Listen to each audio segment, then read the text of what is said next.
قرآن کہتا ہے ببانگ دول وما ارسلناک الا کافۃ للناس بشیرا ونذیرا، اے محمد صلی اللہ علیہ وسلم ہم نے نہیں بھیجا ہے آپ کو مگر پوری نوع انسانی کے لیے بشیر اور نذیر بنا کر۔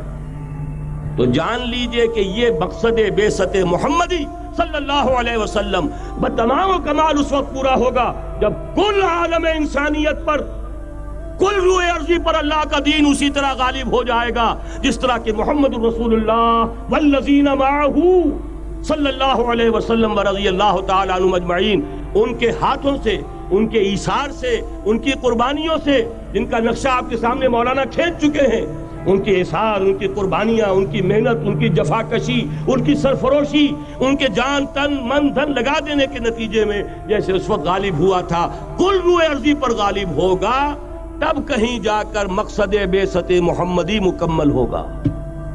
یہی وجہ ہے اقبال نے کہا تھا وقت فرصت ہے کہاں، کام ابھی باقی ہے، نور توحید کا اتمام ابھی باقی ہے۔ لیکن ساتھ ہی خوشخبری بھی دی تھی، یہ چمن معمور ہوگا نغمہ توحید سے، آئے گا وہ دور، یہ چمن معمور ہوگا نغمہ توحید سے، لازماً آ کر رہے گا۔ لہذا اب اس کے درمیان جو یہ فصل ہے اس کو سوچئے۔ لیکن میں اس سے پہلے ذرا وہ حدیثیں کہ جن میں حضور کی سری پیشن گوئیاں آئی ہیں بڑی تیزی کے ساتھ آپ کو سنا دینا چاہتا ہوں، اور اس کی وجہ کیا ہے۔ یہ زمینی حالات جنہیں میں نے کہا انہیں دیکھیں، ظاہر بات ہے کبوتر کی طرح آنکھیں بند کرنے کا تو فائدہ نہیں، حقیقت کو دیکھنا پڑے گا۔ حقیقت کو دیکھتے ہیں تو دل بیٹھ جاتا ہے، مایوسی کے اندھیارے چھا جاتے ہیں، امید کی کوئی کرن کہیں نظر نہیں آتی، کہاں نظر آئے۔ مولانا نے کتنا عمدہ نقشہ کھینچا ہے، کہاں ہے وہ اسلام؟ مسلمان تو ہیں، 1 ارب سے زیادہ ہیں، لیکن کوئی پوچھے 1 انچ زمین دکھاؤ جہاں اسلام تم نے نافذ کیا، تو وہاں ہمارے ہاتھوں کے طوطے اڑ جائیں گے۔ نتیجہ یہ ہے کہ حالات تو زمینی جو ہیں وہ ہے مایوس کن۔ اس میں ظاہر بات ہے کہ امید کا دامن تھامنے کے لیے ہمیں کوئی چیز چاہیے، اور وہ چیز ہے جو محمد عربی صلی اللہ علیہ وسلم اپنی خوشخبریوں کی شکل میں دے کر گئے۔ آپ نے اپنے دور سے لے کر قیامت تک 5 دور گنوا دیے۔ تکون النبوۃ فیکم ما شاء اللہ ان تکون ثم یرفع اللہ اذا شاء یرفعها ثم تکون خلافۃ علی منہاج النبوۃ ثم تکون ملکا عاضا ثم تکون ملکا جبریا ثم تکون خلافۃ علی منہاج النبوۃ۔ یہ طویل حدیث کا میں نے صرف خلاصہ سنایا ہے آپ کو۔ مسند احمد ابن حنبل کی روایت ہے، حضرت نعمان ابن بشیر راوی ہے رضی اللہ تعالی عنہ۔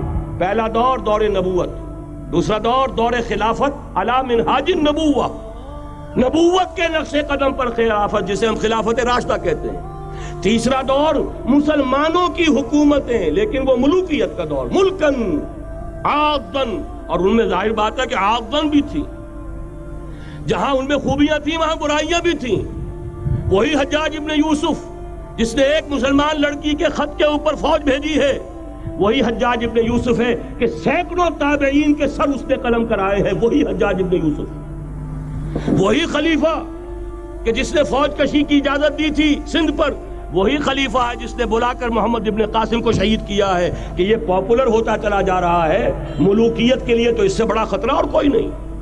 اس لیے کہ سندھ کے ہندوؤں نے ان کے بت بنا لیے تھے۔ یہ نوجوان در جوانی توبہ کردن شیوہ پیغمبریس، یہ نوجوان اور اتنا نیک اور پارسا ان کے بت بنا کر مندروں میں رکھ دیے گئے۔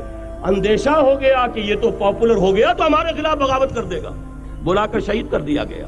بہرحال تیسرا دور تھا وہ ملکن عاضن، کچ کھلی ملوکیت۔ چوتھا دور تھا ملکن جبرین، غلامی کی ملوکیت۔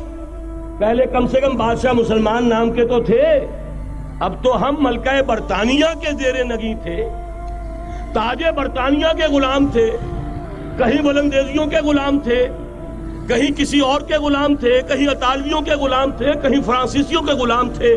یہ چوتھا دور نوٹ کر لیجئے، آدھا ختم ہو گیا، آدھا باقی ہے۔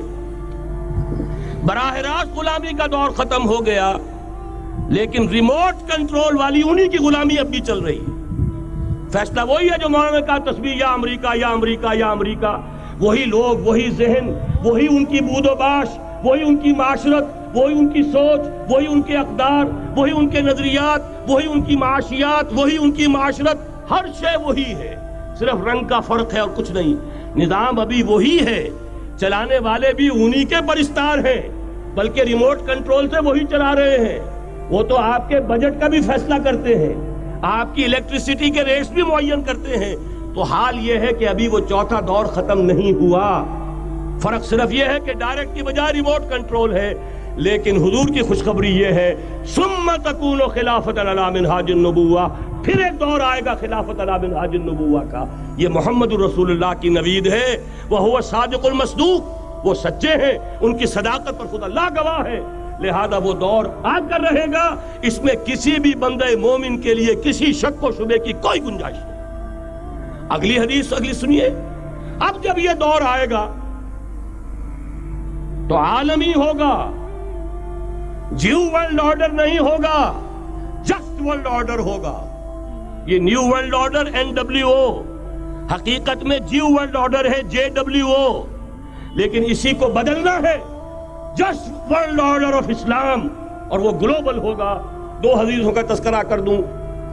حضرت ثوبان حضور کے ایک آزاد شدہ غلام تھے، وہ روایت کرتے ہیں، مسلم شریف کی روایت ہے، یہ صحیحین میں فرماتے ہیں کہ حضور نے ارشاد فرمایا ان اللہ زوالی الارض فرأیت مشارقها ومغاربها وان امتی سیبلغ ملکها ما زوی لی منها، رواہ مسلم رحمہ اللہ۔ حضور فرماتے ہیں اللہ تعالیٰ نے میرے لیے پوری زمین کو لپیٹ دیا، یہاں تک کہ میں نے اس کے سارے مشرق دیکھ لیے، سارے مغرب دیکھ لیے، اور سن لو مجھ سے، ٹیک اٹ فرام می، میری امت کی حکومت ان تمام علاقوں پر قائم ہو کر رہے گی جو مجھے زمین کو لپیٹ کر اور سکیڑ کر دکھا دیے گئے۔ گلوبل ہوگی کہ نہیں؟ دوسری حدیث سنیے، یہ پھر مسند احمد ابن حنبل کی ہے۔ حضرت مقداد ابن الاسود رضی اللہ تعالی عنہ فرماتے ہیں حضور نے فرمایا لا يبقى على ظهر الارض بيت وبر ولا مدر الا ادخله الله كلمة الاسلام بعز عزيز وذل ذليل اما يعزهم الله فيجعلهم من اهلها او يذلهم فيدونون لها۔ یہ ہے حدیث مسند احمد ابن حنبل کی۔ اور حضرت مقداد فرماتے پھر میں نے کہا اچھا تب تو ہو جائے گی وہی بات وَيَكُونَ الدِّينُ كُلُّهُ لِلَّهِ، دین کل کا کل اللہ کے لیے ہو جائے گا۔ حدیث کا ترجمہ یہ ہے کہ حضور نے فرمایا روئے زمین پر نہ کوئی اینٹ گارے کا بنا ہوا گھر رہے گا، نہ کوئی اونٹ کے بالوں کے بنے ہوئے کمبلوں کا خیمہ رہے گا جس میں اللہ تعالیٰ کلمہ اسلام کو داخل نہ کر دے۔